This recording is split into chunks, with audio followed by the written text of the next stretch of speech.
اللہم صلی علی محمد وعلی آل محمد۔ کیا بچی کے بال منڈوانے سے پہلے عقیقہ کر سکتے ہیں، اور کیا صرف عقیقے کا گوشت بانٹنا صحیح ہے؟ گوشت بانٹ بھی سکتے ہیں، خود بھی کھا سکتے ہیں عقیقے کا، اور بال منڈانے سے پہلے نہ کریں، آپ پہلے بال منڈا لیں، ترتیب یہی ہے۔ لیکن اگر کوئی اس ترتیب کو بدل بھی دیتا ہے، یا کوئی بچہ اتنا کمزور ہے کہ خطرہ ہے کہ اس کے بال ابھی اتنے ہے ہی نہیں ہے، کاٹیں گے تو بیچارہ کوئی بیماری نہ ہو جائے، ٹینشن لے کے، بچے تو آپ کو پتا ہے بڑے پھول ہوتے ہیں، ایک بار رکشے میں ان کو سیر کروا دیں نا تو آپ کو پتا ہے بچے تو بیمار ہو جاتے ہیں فوراً، ہلکی سی ہوا لگ جائے، تھوڑی فٹیگ کاٹ لیں۔ تو اگر کوئی اس طرح کی صورتحال ہے تو آپ ختنہ بھی، اگر کوئی بچہ ہے تو اس کا لیٹ بھی کر سکتے ہیں، کوئی ایسا مسئلہ نہیں ہے۔ اور بال، یہ ترتیب جو ہے یہ سنت ہے، وہ سنت ہے جامع ترمذی میں کہ 7ویں دن آپ نے 3 کام کرنے ہیں، اس کا نام رکھنا ہے، اس سے گندگی صاف کرنی ہے، یعنی بال وغیرہ ریموو کرنے ہیں، اور اس کا عقیقہ کرنا ہے۔ لڑکی کی طرف سے 1 اور لڑکے کی طرف سے 2، بلکہ بخاری میں تو الفاظ ہیں بچے کی جان گروی ہوتی ہے عقیقے کے عوض، اس کی طرف سے خون بہاؤ۔ لیکن ظاہر ہے اس کے لیے جو بیچارہ افورڈ کر سکتا ہے، جو نہیں افورڈ کر سکتا اس کے لیے نہیں۔ عقیقے کے اوپر میری تفصیلی ویڈیو دیکھ لیں۔ یہ 7ویں دن کرنا ہے آپ نے، یعنی اگر بچہ جمعے والے دن پیدا ہوا ہے تو عقیقہ جمعرات کو ہوگا۔ جمعہ 8 دن بولا جاتا ہے نا، یاد رکھنا ہے، جمعہ 8 دن ہوتے ہیں۔ جمعے کو اگر پیدا ہوا ہے تو جمعرات کو ہوگا، جمعرات کو پیدا ہوا ہے تو بدھ کو ہوگا، بدھ کو پیدا ہوا ہے تو منگل کو، اور اس میں بھی شرط ہے مغرب سے پہلے۔ اگر مغرب کے بعد کوئی بچہ پیدا ہوا ہے ہفتے والے دن تو وہ ہفتے کو نہیں پیدا ہوا، اسلام کی روح سے وہ اتوار کو پیدا ہوا ہے، کیونکہ اگلا دن شروع ہو گیا۔ اس لیے تراویح آپ ایک دن پہلے پڑھ رہے ہوتے ہیں نا، کیونکہ رمضان تو مغرب کے ساتھ شروع ہو جاتا ہے، روزہ اگلے دن ہوتا ہے لیکن تراویح آپ پہلے پڑھتے ہیں، کیوں؟ رمضان شروع ہو چکا ہوتا ہے۔ لہذا اگر اتوار کو مغرب کے بعد بچہ پیدا ہوا تو وہ پھر اتوار کو نہیں پیدا ہوا، وہ ہوا ہے منڈے کو، تو اب اس کا عقیقہ اتوار والے دن ہوگا۔ یہ نہیں ہوگا کہ جی وہ مغرب کے بعد ہوا ہے اتوار والے دن تو میں ہفتے نو عقیقہ کر لاں، نہیں، وہ 6واں دن بنے گا، 7واں دن اس کے لیے اتوار کا بن رہا ہوگا کیونکہ مغرب کے بعد پیدا ہوا ہے۔ جمعہ کے خطبہ کے دوران کس طرح بیٹھنا چاہیے؟ اس میں سنت یہ ہے کہ خطیب کی طرف متوجہ ہو گیا۔ یہ ہمارے لوگ تو وہ قبلہ روح ہو کے بیٹھے ہوتے ہیں، صرف اہل حدیث کو میں نے دیکھا ہے وہ اس چیز کا اہتمام کرتے ہیں کہ وہ دائرہ بنا کے خطیب کے گرد بیٹھے ہوتے ہیں، اس کی طرف آپ نے متوجہ ہونا ہے، چاہے عربی خطبہ پڑھ رہا ہے چاہے اردو خطبہ پڑھ رہا ہے۔ عربی میں تو لوگ ایسے کر کے پہلے ایسے بیٹھے ہوتے ہیں، ایسے بیٹھے ہوتے ہیں، وہ نماز ہی انہوں نے بنائی ہوئی ہوتی ہے، وہ خطبے میں جو بولا جا رہا ہوتا ہے وہ ہم نے اٹینٹو ہو کے سننا ہے، اس کے لیے آپ کا رخ خطیب کی طرف ہو، اور اس میں آپ کو آزادی ہے، 2 زانوں بیٹھنا ہے 2 زانوں بیٹھیں، آلتی پالتی مار کے چوکڑی مار کے بیٹھنا ہے اس طرح بیٹھ جائیں، 4 زانوں جسے کہتے ہیں، اسے 4 زانوں کہتے ہیں، اس کو کہتے ہیں 2 زانوں جو ہم تشہد میں بیٹھتے ہیں۔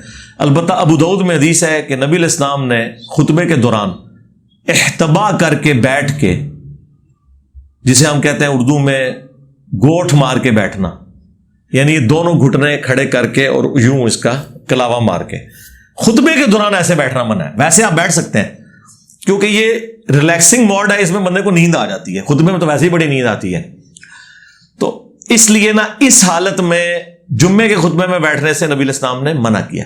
ویسے یہ سنت ہے۔ عبداللہ بن عمر کہتے ہیں کہ میں نے نبی علیہ السلام کو خانہ کعبہ شریف کے سین میں گوٹھ مار کے بیٹھتے ہوئے دیکھا ہے، فجر سے لے کے اشراق تک آپ مسجد میں بیٹھتے تھے، لیکن جب خطیب خطبہ دے رہا ہو تو اس وقت آپ نے اس کی متوجہ ہونا ہے، نہ کوئی فون کال سننی ہے۔ ایون صحیح بخاری میں آیا ہے کہ کوئی بول رہا ہے نا، اس کو خاموش کرانے والا بھی جو ہے نا وہ بھی مجرم ہے، کیونکہ وہ ایک اور آواز میں اضافہ کر رہا ہے، ارے بیٹھ جا، تو وہ ایک، اگر کسی کو بٹھانا ہے اس کے پاس جائیں، اس کو تسلی سے یوں کر کے بٹھا دیں۔ البتہ خطیب کے خطبے کے دوران آپ نماز پڑھ سکتے ہیں، بلکہ ضرور پڑھیں گے۔ بخاری مسلم میں حدیث ہے، ایک شخص آپ پتہ لیٹ آیا، نبی علیہ السلام خطبہ دے رہے تھے، وہ بیٹھ کے آپ نے فرمایا تو نے 2 رکعتیں پڑھی ہیں مسجد میں آنے والی، جمعے والے دن تو وہ ضروری ہے، کم از کم 2 رکعتیں۔ خطیب جب ممبر پہ بیٹھ جائے پھر 2 سے زیادہ نہیں پڑھ سکتے، اگر وہ بیٹھا نہیں ہے تو آپ جتنی مرضی پڑھیں۔ تو بخاری مسلم میں آیا جتنی اللہ توفیق دے پڑھیں، اور بخاری مسلم میں یہاں تک آیا جو سب سے پہلے آتا ہے اسے اونٹ نہر کرنے کا ثواب ملتا ہے، جو اس کے بعد اس کو گائے، پھر اس کے بعد بکری، پھر مرغی، حتیٰ کہ انڈا صدقہ کرنے کا ثواب ہے۔ اس حدیث سے انڈے کا حلال ہونا بھی ثابت ہو گیا. کہتے ہیں امام حنیفہ نے دسیا انڈا لال ہے یا حرام ہے. نہیں سرکار بخاری مسلم میں لکھا ہے صدقہ حرام چیز دا نہیں ہوتا, حلال چیز دا ہی ہوتا ہے, انڈا لال ہے. ٹھیک ہے, تھوڑا ہوں دماغ نہیں کام کرتا, ہر شاید تھی بابیا کے کھاتے چ پڑھنی ہے. اللہ کے نبی دنیا سے تشریف لے جانے سے پہلے آپ کو ہر وہ چیز بتا گئے ہیں جو قیامت تک آپ کی ضرورت تھی. جو چیزیں نہیں بتائی ہیں ان کے لیے اصول مرتب کر دیے ہیں, وہ اپنی جگہ موجود ہیں. تو وہ صحابی نے کہا یا رسول اللہ میں نے 2 رکعتیں نہیں پڑھی, تو بخاری مسلم کے الفاظ ہیں, آپ نے کہا کہ اٹھ اور مختصر سی 2 رکعتیں پڑھ. اس لیے مسجد میں انٹر ہو تو آپ نے انٹر ہوتے ہی جمعے والے دن یہ 2 رکعتیں پڑھنی ہیں.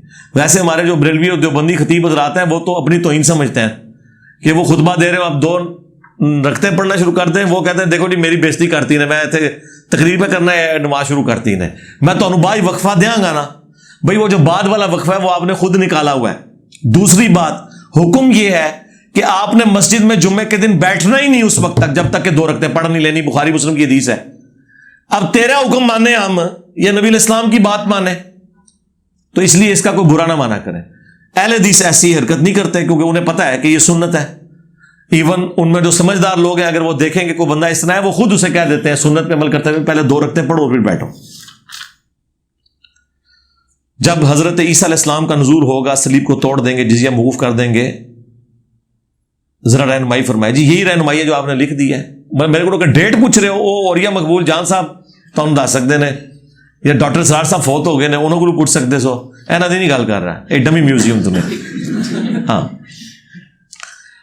ہم اس طرح کی تبازوائی نہیں کرتے, صرف نشانیوں کا بتایا گیا ہے وہ ہم بتا دیتے ہیں. یہ بخاری مسلم دونوں میں حدیث ہے کہ قرب قیامت میں تمہاری کیا شان ہوگی جب عیسیٰ ابن مریم تم میں اتریں گے اور صلیب توڑ دیں گے, خنزیر کو قتل کر دیں گے اور جزیہ موقوف کر دیں گے. مراد یہ کہ لوگ اسلام قبول کر لیں گے اور زمین عدل و انصاف سے بھر جائے گی. اور تمہاری کیا شان ہوگی کہ امام تم میں سے ہوگا اور وہ اس کے پیچھے مقتدی بن کے نماز پڑھیں گے. حالانکہ وہ امام کہے گا کہ یا حضرت آپ نماز پڑھائیں, تو حضرت عیسیٰ کہیں گے کہ نہیں, یہ اللہ نے تمہیں اعزاز دیا ہے اس امت کو کہ بعض کے امام ہیں. خیر یہ ایک نماز وہ پڑھائیں گے, بعد میں حضرت عیسیٰ ہی نمازیں پڑھائیں گے. وہ بھی حدیث ہے مسلم شریف کے اندر, کیونکہ دجال کا فتنہ اتنا بڑا ہوگا کہ امام مہدی کے قابو نہیں آئے گا وہ فتنہ. باقی محاذوں پہ تو امام مہدی شکست دے دیں گے اپنے مخالفین کو, لیکن جب دجال نکلے گا نا تو وہ اتنا بڑا فتنہ ہے کہ اس کے لیے اسی لیول کا ایک طاقتور آدمی چاہیے جسے اللہ تعالیٰ کی طرف سے کوئی غیبی تائید بھی ہو. کیونکہ دجال کو جو اللہ تعالیٰ نے ہماری آزمائش کے لیے کوالٹیز دی ہیں وہ بہت زیادہ ہیں. یعنی اس کے حکم سے زمین اگائے گی, آسمان سے بارش ہوگی. اب اتنی ایکسٹرا آرڈنری چیزیں جو آلموسٹ معجزات کے لیول کی ہیں, لیکن وہ معجزہ تو نہیں ہے, وہ استدراج ہے, یا کہہ لیں کہ وہ ہماری آزمائش کے لیے. تو اس کے مقابلے کا پھر بندہ چاہیے, وہ حضرت عیسیٰ ابن مریم ہوں گے. اس لیے ہم حضرت عیسیٰ ابن مریم کو کہتے ہیں کرائسٹ, مسیحا, اور دجال کو کیا کہتے ہیں, اینٹی کرائسٹ. اور نبی الاسلام نے بخاری مسلم میں کہا مسیح الدجال, جھوٹا مسیح. لوگ اکثر پوچھتے ہیں کہ حضرت عیسیٰ بھی مسیح ہے اور دجال بھی مسیح ہے, ایک ہویا. ٹھیک ہے, مسیح الدجال ہے, وہ دجل کرنے والا جھوٹا مسیح ہے, اور عیسیٰ ابن مریم سچے مسیح ہیں. انہیں واقعی اللہ نے کوالٹیز دی ہیں کہ مردوں کو زندہ کر دینا, اور اسی طریقے سے جو مادر ذات اندھے ہیں اور کوڑی کے مرض والے انہیں اللہ کے اذن سے شفا دے دینا, مٹی کی بورت میں پھونک مارنا اور اس کا زندہ پرندہ بن جانا.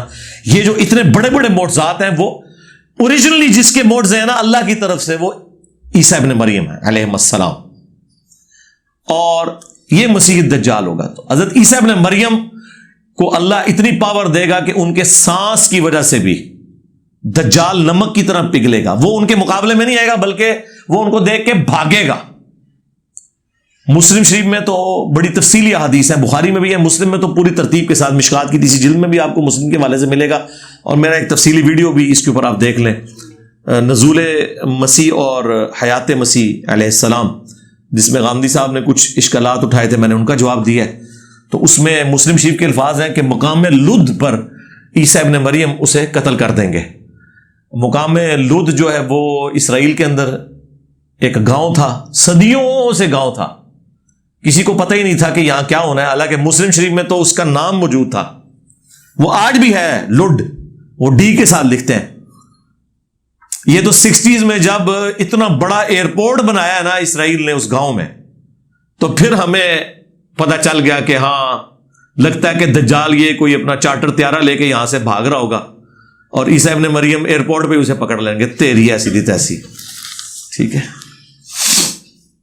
سر، میں 10 سال سے ڈیلیسس پہ ہوں، آپ کو 6 سال سے سنوں. پہلے تو اللہ کا شکر ادا کریں کہ 10 سال سے آپ ڈیلیسس پہ ہیں اور اللہ تعالیٰ نے آپ کو 10 سال کی زندگی دی ہے. یہ تو بہت اللہ تعالیٰ کا کرم ہے آپ کے اوپر. زندگی سے محبت بہت ضروری ہے. موت مانگنے کی مذمت ہے بخاری اور مسلم میں، اللہ تعالیٰ کی بڑی نعمتوں میں سے ہے، اس لیے کہ آپ آخرت کے لیے سرمایہ اکٹھا کریں. جس کی زیادہ عمر ہوگی وہ زیادہ سرمایہ اکٹھا کرے گا. ایک ویسے حدیث ہے سنن ابن ماجہ میں، اس کی صحت میں اختلاف ہے، لیکن اکثریت محدثین اس حدیث کو صحیح کہتے ہیں انکلوڈنگ شیخ البانی، کہ صحابہ کرام میں سے ایک شخص فوت ہو جاتا ہے اور وہ شہادت کی موت مرتا ہے، اور دوسرا اس کے 1 سال بعد اپنی طبعی موت مرتا ہے، اور ایک دوسرے صحابی ان دونوں کو خواب میں دیکھتے ہیں اور وہ دل میں سوچتے ہیں خواب میں کہ میں دیکھتا ہوں ان دونوں میں سے پہلے جنت میں کون جاتا ہے، اور وہ ایکسپیکٹ کر رہے ہوتے ہیں کہ وہ شہید جو ہے نا وہ پہلے جنت میں جائے گا کیونکہ وہ شہید ہوا ہے. لیکن ہوتا الٹ ہے، شہید جنت میں بعد میں جاتا ہے اور وہ جو اپنی موت مرا ہوتا ہے وہ پہلے چلا جاتا ہے. وہ صبح اٹھ کے حضور سے اس خواب کا ذکر کرتے ہیں. جب حضور سے ذکر کیا خواب کا تو مطلب یہ ہے کہ اگر نبی علیہ السلام اس کی تعبیر بیان فرماتے ہیں تو ظاہر غیبی خبر تو انڈورس ہوگی نا. یہ کسی مولوی سے تو نہیں تعبیر پوچھی جا رہی ہے، تو اللہ کے پیغمبر صلی اللہ علیہ وآلہ وسلم سے تعبیر پوچھی جا رہی ہے. تو کہتے ہیں رسول اللہ میں نے اس طرح خواب دیکھا ہے، مجھے سمجھ نہیں آ رہی کہ وہ شہید بعد میں کیوں جنت میں، اور وہ جو بعد میں فوت ہوا ہے 1 سال بعد وہ پہلے جنت میں. تو نبی علیہ السلام فرمایا کہ مجھے یہ بتاؤ کہ جو بعد میں فوت ہوا ہے کیا اس نے 1 سال کی نمازیں اس سے زیادہ نہیں پڑھی؟ ہائے ہائے ہائے ہائے. کیا 1 رمضان کے روزے اس نے اس سے زیادہ نہیں رکھے؟ اسے 1 سال زندگی کا اللہ نے زیادہ دیا، اس کی وجہ سے اسے نیکیاں کرنے کا موقع ملا اور وہ اپنی نیکیوں میں سپر سیڈ کر گیا. یہی میں اکثر آپ لوگوں کو کہتا ہوں کہ دنیا تو آپ نہیں کما سکتے، کوشش کریں گے قسمت کی مل جائے گی، نہ قسمت میں ہوئی تو نہیں ملے گی، لیکن آخرت کی گارنٹی ہے کہ جتنی آپ محنت کریں گے اتنا آپ کو ملے گا. آخرت میں تقدیر بھی غالب آئے گی. آخرت میں یہ نہیں ہوگا، دنیا میں تو ہوتا ہے انسان کوشش کرتا ہے، اینڈ پہ اللہ تعالیٰ جو ہے نا کوئی ایسی آزمائش ڈال دیتا ہے کہ وہ معاملہ تل پٹ ہو جاتا ہے، کیونکہ آپ کی آزمائش ہے نا. وَلَنَبْلُوَنَّكُمْ بِشَيْءٍ مِّنَ الْخَوْفِ وَالْجُوعِ وَنَقْصٍ مِّنَ الْأَمْوَالِ وَالْأَنفُسِ وَالثَّمَرَاتِ. لیکن آخرت میں یہ نہیں ہوگا کہ آپ نے دنیا میں محنت کی اینڈ پہ پتہ چلے کہ نہیں جی سارا کچھ نہیں. اس لیے اللہ نے آخرت کے بارے میں قرآن میں بار بار کہا ہے کہ اللہ تعالیٰ اپنے وعدہ کی خلاف ورزی نہیں کرے گا. آخرت میں کوئی تقدیر غالب نہیں آئے گی، آخرت میں کوئی آپ کے ساتھ اس طرح کا کوئی ایسا معاملہ نہیں ہوگا کہ آپ کہیں کہ یار یہ کیا ہو گیا، میری بیڈ لک تھی. نہیں. تو یہ تو اللہ کا شکر تھا جو آپ نے بتایا، جو اصل دین ہے اس پر عمل پیرا ہوں، لیکن دل سے قبر کا ڈر نہیں جا رہا. بہت اچھی بات ہے، اللہ کرے اسی ڈر کے ساتھ ہی آپ قبر میں جائیں. جو دنیا میں ڈر گیا آخرت میں بچ گیا، اور جو بے فکر ہو گیا وہ نیچے بچتا. لیکن اس ڈر کے ساتھ نا امیدی نہیں رکھنی. لا تقنطوا من رحمت اللہ، بخاری مسلم کی حدیث ہے، میں اپنے بندے کے گمان کے قریب ہوں جیسا کہ میرے بارے میں گمان کرے. تو آپ پوری ایفرٹ پٹ کریں اور پھر گمان اللہ سے اچھا رکھیں، تو انشاءاللہ تعالیٰ، یعنی ہم تو اللہ سے یہ گمان رکھتے ہیں کہ اللہ تعالیٰ ہمیں بغیر حساب و کتاب میں جنت میں داخلہ عطا فرمائے گا انشاءاللہ. ہاں کام بھی کرنے، خالی آمین نہیں بولنی. اس دور میں فرسودہ عقائد خیالات رکھنے والوں کو کیسے سمجھائیں جبکہ وہ قرآن و حدیث کو اپنے بابوں پہ ترجیح دیتے ہیں؟ وہ اس لیے ترجیح دیتے ہیں، پوری نیک نیتی کے ساتھ دے رہے ہوتے ہیں. وہ سمجھتے ہیں کہ بابوں کو قرآن و سنت زیادہ سمجھتی. تو پہلے تو انہیں یہ بتائیں کس کے بابے. ہاں اگر کوئی بریلوی کہہ رہا ہے کہ جی دے بزرگوں کے مطابق، اسے کہ ٹھیک ہے پھر میں شریف تھانوی کے مطابق چلوں گا، نہیں ہوتے آتے. اور اگر کوئی دیوبندی کہہ رہا ہے تو اسے کہ میں ٹھیک ہے میں بریلوی صاحب کے مطابق چلوں گا. تو 99 قتل تو سارے نے کیتے ہیں، اپنے علاوہ سب کو ہی گمراہ سمجھتے ہیں نا. بابوں کو نہیں مانتے، صرف اپنے بابوں کو مانتے ہیں.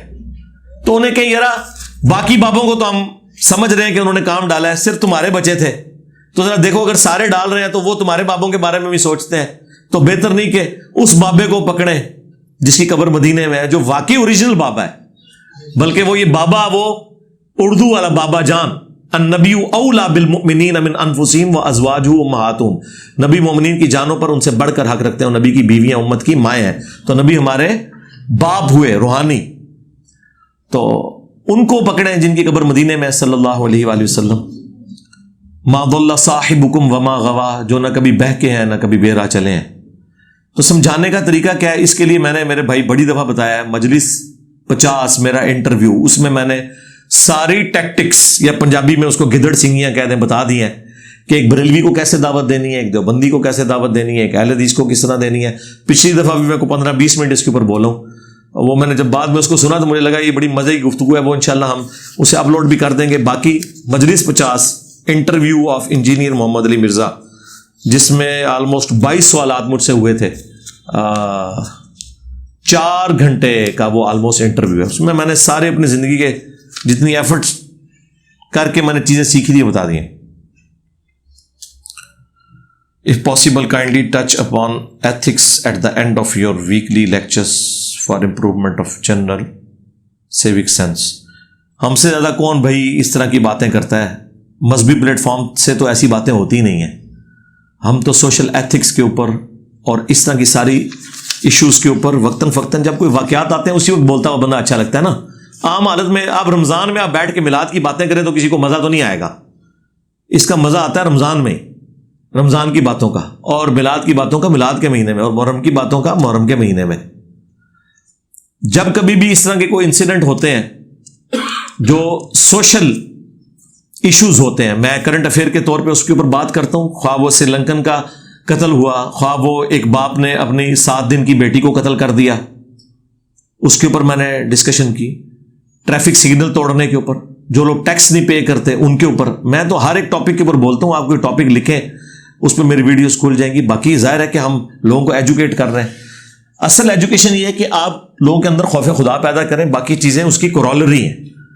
ایک شخص کسی کے ساتھ نیکی کیوں کرے؟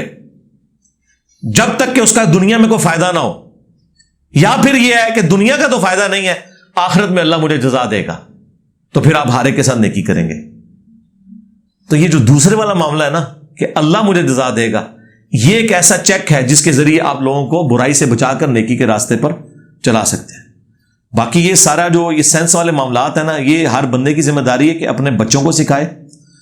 میں کبھی کبھار ATM مشین پہ جاؤں، یار بندہ حیران ہوتا ہے کہ ATM مشین کے ساتھ ہی ایک چھوٹی سی انہوں نے ڈسٹ بن رکھی ہوئی ہے کہ مہربانی کریں وہ جو آپ کی وہ جو اسٹیٹمنٹ نکل رہی ہے، اگر آپ نے وہ گھر نہیں لے کے جانی، اور وہ ویسے تو نکالنا ہی میں کہتا ہوں غلط ہے، کیوں نکالتے ہیں؟ آپ ڈائریکٹ اس پہ لائیو دیکھ لیں کہ آپ کے کتنے اکاؤنٹ میں بیلنس رہ گیا، چٹ کیوں نکالتے ہیں؟ خام خواہ ادھر پیسے میرے حالت کچھ نے تو لاتے ہیں، اگر لگن کے پھر وہ بھی لوگ کر نہیں چھاڑ دیں گے۔ جس طرح پہلے میسج مفت ہوتے تھے تو لوگوں نے دماغ خراب کیا ہوتا تھا باقیوں کا میسج کر کر کے، اور ابھی بھی پیکیجز کی وجہ سے چٹ کیا نکالنے کی ضرورت ہے؟ میں اللہ کے فضل سے کبھی بھی چٹ نہیں نکالتا، اگر میں نے بیلنس چیک کرنا میں لائیو چیک کر لیا، دیٹس آل۔ چٹ نکال کے کیا کرنا ہے؟ اچھا وہ چٹ، حالانکہ وہ پوچھتا ہے آپ سے کہ میں چٹ نکالوں یا نہیں، تو نو کیا کریں، اسے کوئی ضرورت نہیں، ٹھیک ہے؟ وہ چٹ اگر سپوز آپ کو پھینکنی بھی ہے، وہ ساتھ ہی ڈسٹ بن نیچے ہوتی ہے، اس میں کوئی نہیں ڈالتا، ایک یا 2 اس میں گری ہوتی ہیں، 10 باہر گری ہوتی ہیں۔ میں کئی بار اپنے بچوں کے ساتھ کبھی ATM مشین پہ گیا ہوں تو میں پہلے ان کو کہتا ہوں کہ یار یہ جو نیچے باہر پڑی ہیں نا، یہ اٹھا کے اندر ڈالو، تاکہ انہیں یہ پتا ہو کہ اگر ہم نے دوسروں کا گن صاف کرنا ہے خود تو ڈالنا ہی نہیں۔ موٹر بائک پہ میں کبھی لے گیا ہوں ان کو، بہت کم ہی ہوتا ہے، ظاہر ہے میرے لیے تو ذرا مشکل ہوتا ہے دوسرا، کبھی میں ان کو یہ چھلی لے دوں تو کھانے کے لیے، تو وہ ان کو میں نے ٹرین کیا ہوا ہے، وہ انہوں نے پورے راستے وہ کھانے کے بعد ہاتھ میں پکڑ کے رکھنی ہے جب تک کہ کوئی ایسی جگہ نہ آ جائے جہاں پہ پھینکنی ہے، یہ نہیں ہے کہ کھا کے پھینک دی۔ یہاں پہ آپ دیکھیں موٹر وے کے اوپر لوگ، ٹھیک ہے، کروڑوں روپے کی کاروں کے اندر اتنے چیپ اور اتنے کم ترین لوگ بیٹھے ہوئے ہیں کہ ان کو یہ احساس ہی نہیں ہے۔ پانی کی بوٹلز بھی وہ اگر ختم ہوئی ہے تو یار اندر پڑی ہوئی ہے، کیا ہے مطلب پھٹ جائے گی، وہ روڈ کے اوپر پھینک دیتے ہیں، اس کی وجہ سے کسی کا ایکسیڈنٹ بھی ہو سکتا ہے، اور کتنا کچھ اکٹھا ہوا ہوتا ہے۔ اچھا یہی لوگ جب باہر کے ملکوں میں جاتے ہیں، توبہ کرو جی، ادھر سوچ بھی نہیں سکتا کوئی، جرمانہ ہوتا ہے نا۔ باہر سے آتے ہیں ایئرپورٹ کے اوپر، میں نے کئی لوگوں کو دیکھا ہے سگریٹ پیا تو ڈبی وہاں پھینک دی, باہر یہ پھینک کے ذرا بتائیں. تو وہ تو ہم ہائی لائٹ کرتے رہتے ہیں اور ان کو پتا بھی ہے اس چیز کا سینس. خوف خدا ہو نا, دوسروں کا خیال ہو, تو کیا کائنات صرف نبی علیہ السلام کے لیے بنائی گی جیسا کہ عرف عام میں مشہور ہے؟ یہ ایک روایت ہے المستدرک للحاکم کے اندر, وہ کمزور درجے کی روایت ہے, لیکن یہ بات اس اعتبار سے اپنے اصل میں درست ہے کہ یہ پوری کائنات انسانیت کے لیے بنائی گئی ہے اور انسانیت کی جان نبی علیہ السلام ہے. اس طرح گرالری بنانی ہے علیحدہ بات ہے. باقی اگر آپ کہیں گے یہ اس وجہ سے سب کچھ ہوا ہے تو یہ سر اتنا بڑا ٹروتھ ہے. قرآن جو آپ کو پوری کائنات کی پیدائش کا مقصد بھی بتا رہا ہے, انسان کی پیدائش کا مقصد بھی بتا رہا ہے, اور ہر وہ ٹروتھ ریویل کر رہا ہے جو ایک بندے کی بیسک نیڈ ہے. اس کائنات کا سب سے بڑا ٹروتھ اللہ کی ذات کے بعد اگر کوئی ہو سکتا ہے نا تو یہ ہے کہ یہ کائنات اللہ نے کیوں بنائی ہے. خود سوچیں, سب سے بڑا ٹروتھ یہ ہے کہ اس کائنات کو کسی نے بنایا ہے, اس کے بعد کیوں بنایا, اس سے بڑا کوئی سوال نہیں ہے. اگر ہے تو مجھے بتا دیں. نماز پڑھنا, نیک مال کرنا, یہ باقی ساری چیزیں بعد میں. پہلی چیز ہے کیوں بنایا, تو قرآن تو خالی ہے اس سے. جو یہ اس قسم کے دعوے, ہاں قرآن اس پہ جو بات کرتا ہے نا کہ کیوں بنایا, اس ٹاپک کو قرآن نے کئی جگہ ایڈریس کیا ہے. اس میں سے ایک سیمپل جو پوائنٹ ہے نا وہ آپ سورہ ہود جو پارہ نمبر 11 کے اینڈ سے سٹارٹ ہو کے 12ویں پارے میں ختم ہوتی ہے, تو پارہ نمبر 12 کا جو پہلا پیج ہے نا سورہ ہود کا, اس میں سٹارٹ ہی میں یہ آیت ہے, آیت نمبر 7 ہے سورہ ہود کی, پارہ نمبر 12 میں پہلی سورہ ہود سورت نمبر 11 آیت نمبر 7. وَهُوَ الَّذِي خَلَقَ السَّمَاوَاتِ وَالْأَرْضَ فِي سِتَّةِ أَيَّامٍ, وہی ہے جس نے آسمانوں اور زمین کو 6 دنوں میں بنایا. قرآن جب آسمان اور زمین کی بات کرتا ہے اس سے مراد پوری کائنات ہے. 7 آسمان اور زمین کو اس لیے وہ کہتا ہے کہ یہ میریکل پلانٹ ہے, ورنہ تو یہاں بھی اتنا کچھ ہے, سب کچھ ہے, لیکن آسمان اور اس میں سب سے مرکزی پوائنٹ زمین اور باقی ساری چیزیں اس کے درمیان جو کچھ. وَكَانَ عَرْشُهُ عَلَى الْمَاءِ, اس وقت اس کا عرش پانی پر تھا. لِيَبْلُوَكُمْ أَيُّكُمْ أَحْسَنُ عَمَلًا, اور یہ اس نے اس لیے آسمان اور زمین کو پیدا کیا, اور ظاہر ہے اس میں تم بھی شامل ہو, تاکہ آزمائے کہ تم میں سے کون اچھے اعمال کرتا ہے. یہ مقصد قرآن نے بتا دیا کہ زمین و آسمان کی پیدائش کا مقصد کیا ہے, انسان خدا کو ارن کرے. آپ دیکھیں آپ کتنے قیمتی ہیں کہ یہ پوری کائنات اللہ تعالیٰ نے آپ کے لیے بنائی ہے اور آپ کو اپنے لیے بنایا ہے. وَمَا خَلَقْتُ الْجِنَّ وَالْإِنسَ إِلَّا لِيَعْبُدُونَ, ہم نے جنوں اور انسانوں کو نہیں پیدا کیا مگر اس لیے کہ فقط اس لیے کہ وہ اس کی عبادت کریں. عبادت سے مراد صرف نماز پڑھنا نہیں ہے, ٹوٹل اوبیڈینس, حقوق اللہ بھی, حقوق العباد بھی. بیرون ملک سے ایک طلاق کا پیپر بھیجنے پہ عورت کو مل جائے جبکہ باقی 2 نہ ملیں, 3 ماہ کا وقت مقرر ہونے پہ ایک طلاق پیپر, اگر تو ایک طلاق لکھی ہے نا اور 3 مہینے کا وقت مقرر نہیں ہوا, یعنی پورا وہ نہیں ہوا, 3 مہینے اس کے سٹارٹ ہوں گے جس وقت اس نے لکھ دی تھی, چاہے ادھر ہفتے بعد ملی ہے, اس کے اندر تو وہ رجوع کر سکتا ہے. رجوع کرنے کے لیے اس کو فزیکلی ٹچ کرنا ضروری نہیں ہے, عورت کو فون کر کے اس کو میسج کر سکتا ہے کہ میں نے تیری طرف رجوع کیا ہے, یہ کافی ہے بول کے بھی. اور اگر 3 مہینے سے زیادہ کا وقت گزر چکا ہے تو پھر نیا حق مہر اور نیا نکاح ہوگا. یہ اس صورت میں اگر 1 یا 2 طلاقیں دی ہیں. اگر ایک ہی پیپر پہ 3 طلاقیں لکھ دی ہیں پھر فارغ, پھر کچھ نہیں ہو سکتا. مغفرت کی دعا میں جنت ملنے اور درجات بلندی کی دعا ہم کرتے ہیں, کیا جنت اور دوزخ میں جانے کے فیصلے مرنے کے بعد ہی ہو جائیں گے یا قیامت کے بعد ہوں گے؟ مرنے کے بعد سے تو سگنل آنا شروع ہو جائیں گے, ہاں, اور الٹیمیٹلی فیصلہ قیامت کے دن ہی ہوگا. بس تیاری کریں آخرت کی. بخاری مسلم حدیث ہے, نبی علیہ السلام نے تشہد میں دعا تعلیم فرمائی ہے, اللہم انی اعوذ بک من عذاب جہنم ومن عذاب القبر ومن فتنة المحیا والممات ومن شر فتنة المسیح الدجال. اور ام عائشہ سلام اللہ علیہ کہتی ہیں کہ رسول اللہ ہمیں حکم دیتے تھے کہ یہ دعا ضرور پڑھنی ہے تشہد میں, اور ہمیں یہ دعا یاد ہی نہیں کرائے گی. ربی جلنی یاد کرا دی صرف, ٹھیک ہے وہ بھی اچھی دعا ہے, لیکن یہ دعا کا تو حکم ہے. حتیٰ کہ مسلم شریف میں تو الفاظ ہیں, طاؤس تابعی کے بیٹے کو انہوں نے کہا کہ اگر تو نے یہ دعا نہیں پڑھی نا تو نماز ہی دوبارہ پڑھ. طاؤس جو ہے عبداللہ ابن عباس کے شاگرد, اور امام مسلم نے ان کا یہ فتویٰ نقل کیا ہے مسلم شریف میں اس حدیث کے ساتھ کہ وہ یہ کہتے تھے کہ جو یہ دعا نہیں پڑھتا نا، میرے نزدیک وہ دعا اگر نہیں پڑھی تو نماز دوبارہ پڑھے. خیر یہ مطلب یہ ان کا جو فتویٰ ذاتی ہے، شرعی طور پہ تو جو شخص دروشی پڑھ لیتا ہے اس کی نماز مکمل ہے، لیکن وہ کہتے تھے کہ اللہ کے نبی نے حکم فرمایا تو حکم کو اس طرح اپنے اوپر سوار کرو. شیخ عبد القادر جیلانی کے متعلق آپ کی کیا رائے ہے؟ اہل سنت میں ان کی بہت مثالیں دی جاتی ہیں. میرے بھائی مجھے تو کوئی کسی کے ساتھ کوئی انٹرسٹ نہیں ہے. شیخ عبد القادر جیلانی رحمۃ اللہ علیہ سے پہلے 500 سال کے مسلمان ہیں جو ان سے بہت بڑے ہیں، ان کی دین کے لیے کنٹریبیوشن بھی ان سے زیادہ ہے. پہلے ان کے اوپر ہم کوئی ڈسکشن کر لیں، ان کی کوئی لائف سٹائل پہ بات کر لیں تو ادھر تک پہنچیں گے. یہ تو عمر نو بھی ملے تو عبد القادر جیلانی کا نمبر تو نہیں آئے گا. امام بخاری، امام مسلم کی بایوگرافی نہیں ہم نے ابھی تک بیان کی جن کے اوپر پوری امت کھڑی ہوئی ہے. اس سے پیچھے بھی صحابہ کرام میں سے بھی صرف خلفائے راشدین اور عشرہ مبشرہ یا اہل البیت کے تھوڑے بہت فضائل بیان کیے ہیں. ہاں آپ نے ان جنرل پوچھنا ہے تو شیخ عبد القادر جیلانی ایک اہل سنت کے عالم دین تھے، بہت بڑے، بغداد کے اندر آلموسٹ 90 سال کی عمر پائی ہے انہوں نے، اور 561 ہجری میں فوت ہوئے ہیں اور 470 میں پیدا ہوئے ہیں. اور باقی یہ جو پیری مریدی کے جو سلسلے ان کی طرف منسوب ہیں، ان کو اہل حدیث بھی مان رہے ہوتے ہیں، ان کو دیوبندی بریلوی بھی مان رہے ہوتے ہیں، ان کی نہیں مان رہے ہوتے، یہ علیحدہ بات ہے. ان کی جو کتاب دنیا میں جو ان کا تعارف ہے غنیت الطالبین، اس میں تو نماز کا طریقہ بخاری مسلم کے مطابق انہوں نے لکھا ہوا ہے، رکوع میں جاتے وقت، رکوع سے اٹھتے وقت رفع الیدین کرنا. ان کے نام پہ لوگ 11ویں کھا رہے ہیں، لیکن وہی عبد القادر جیلانی نے نماز کا طریقہ کیا لکھا ہے یہ کوئی بتانے کے لیے تیار نہیں ہے. پوری دنیا میں تصوف جس بندے کے اوپر کھڑی ہوئی ہے ان میں سے ایک یہ بندہ ہے، اور ان سے بھی پہلے امام غزالی ہوئے ہیں، وہ 505 ہجری میں فوت ہوئے ہیں. یعنی علمی کنٹریبیوشن تصوف میں سب سے بڑی اگر کسی بندے کی ہے تو وہ امام غزالی ہیں، جنہوں نے احیاء العلوم لکھی، کیمیاء سعادت لکھی، منہاج العابدین لکھی، مکاشفۃ القلوب لکھی. تصوف کی ساری ٹیکسٹ بکس عموم جو دنیا میں ٹرانسلیٹ ہوئی ہیں اور مانی جاتی ہیں وہ امام غزالی کی لکھی ہوئی ہیں. انہوں نے بھی نماز کا طریقہ جو ہے کیمیاء سعادت میں، احیاء العلوم کے اندر وہی لکھا ہے جو بخاری مسلم میں ہے، رفع الیدین کے ساتھ.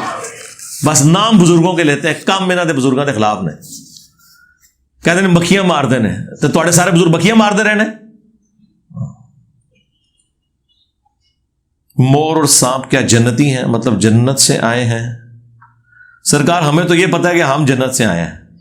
ابھی میں اگلے دن ذرا گھر لیٹ پہنچا تو میری بیوی مجھے کہتی ہے کدھروں آ رہے ہو؟ میں کہتی جنت تو آئے آتے، کوشش کر رہے ہیں کہ دوبارہ جنت پہنچ جاواں. ہاں اسی کوشش بھی میں راتی لیٹ آیا ہوا. ٹھیک ہے، تو یہ انسان جنت سے آیا. باقی ہو سکتا ہے یہ چیزیں بھی آئیں، اس سے کیا فرق پڑتا ہے؟ سارے اللہ کی مخلوقات ہیں. بہرحال جنت میں جو جانا ہے نا وہ انسانوں نہیں جانا ہے. جنت انسانوں کی پراپرٹی ہے، ہمارے ابا جی کی پراپرٹی ہے. انشاءاللہ کوشش کریں گے تو پہنچ جائیں گے. بوڑھے مسلمان کو بخش دیا جائے گا، کیا یہ صحیح ہے؟ بڑا کچھ ملتا ہے جی بوڑھوں کے بارے میں، تو وہ دوسری سائڈ کا ہی ملتا ہے. یہ ٹھیک ہے، ابو داؤد میں حدیث ہے کہ جس کی داڑھی سفید ہو جائے تو اللہ تعالیٰ اس سے حیا فرماتا ہے. اس کا یہ مطلب نہیں ہے کہ کام چک کے رکھے، ہاں یہ نہیں ہے. اسلام میں جس کی داڑھی سفید ہوئی مراد یہ کہ اللہ تعالیٰ اس کو رسپیکٹ دیتا ہے کہ اس نے اپنی جوانی سے لے کے بڑھاپے تک مجھے رسپانس کیا ہے. یہ نہیں ہے کہ کام چک کے رکھا ہے. خالی مسلمانوں کے گھر پیدا ہوا ہے اور داڑھی کالی سے سفید ہوگی تو اب جنتی ہو گیا. اس حدیث کا یہ مطلب ہی نہیں تھا. مراد یہ کہ اللہ تعالیٰ خوش ہوتا ہے ایسے بندے سے کہ دیکھو اس نے جوانی سے میری عبادت شروع کی، میرے تابع فرمان رہا، میرے نبی صلی اللہ علیہ وآلہ وسلم کا مطیع رہا، حتیٰ کہ اس پہ بڑھاپا آ گیا، یہ میرا بندہ بن کے رہا. تو اللہ تعالیٰ اس سے حیا فرماتا ہے کہ ہاں اب دنیا میں اس نے مجھے رسپانس کیا، اب جب میرے پاس آئے گا نا تو میں اسے حیا کروں گا کہ اس نے میرے لیے زندگی گزاری ہے تو میں اسے بخش دوں گا. یہ معنی تھا اس کا. اس میں یہ تو نہیں ذکر کہ اگر کوئی بندہ جو ہے وہ جوانی سے لے کے بڑھاپے تک گناہ کرتا رہے اور داڑھی سفید ہو جائے، لگا داڑھی داڑھی سفید ہو گئی، لا تیرے پچھلے سارے معاف ہو گئے.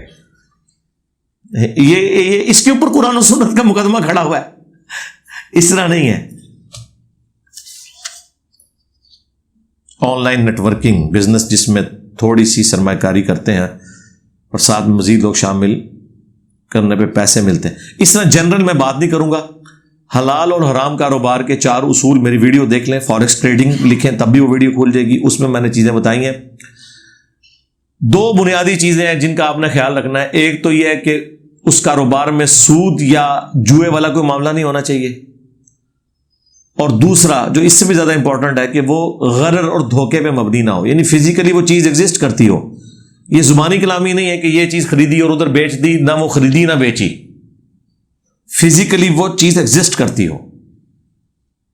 ہاں یہ تو ہو سکتا ہے کہ سافٹ اس طرح کے معاملات ہوتے ہیں, ہم بکنگز کرواتے ہیں, وہ علیحدہ چیز ہے. ڈراپ شپنگ جو ہے وہ علیحدہ سے, اس پہ میری ویڈیو ریکارڈ ہے, ڈراپ شپنگ لکھیں اور اسی ویڈیو کے اندر.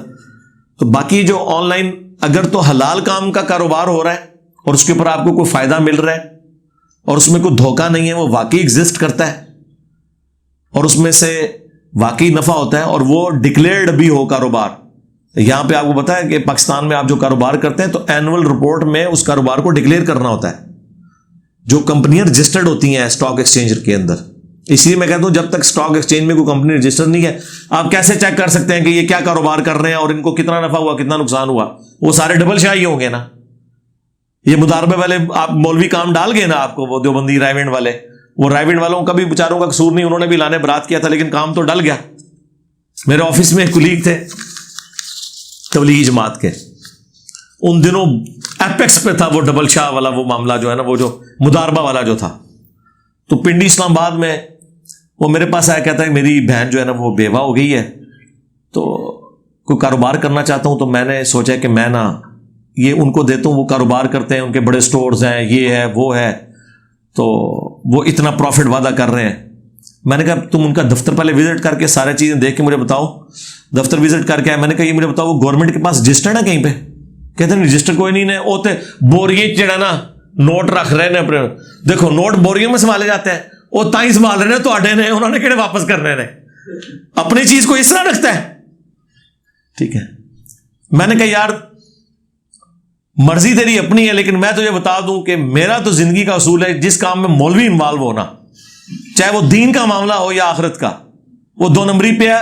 اور یہاں تو نہ صرف مولوی انوالو ہے, باقی جو کچھ تم حالات بتا رہے ہو نا, جتنا میرا سینس ہے نا اس میں تو مجھے یہ فراڈ لگتا ہے. یہ کام بالکل نہ کرو جناب. چند ہفتوں بعد وہ سارا فراڈ کھل گیا. تو وہ بندہ جب کبھی بھی دفتر آتا تھا نا تو وہ آگے مجھے کہتا تھا جی علی بھائی آپ نے مجھے تباہ ہونے سے بچا لیا, میری بہن نے نہیں سی منو معاف کرنا.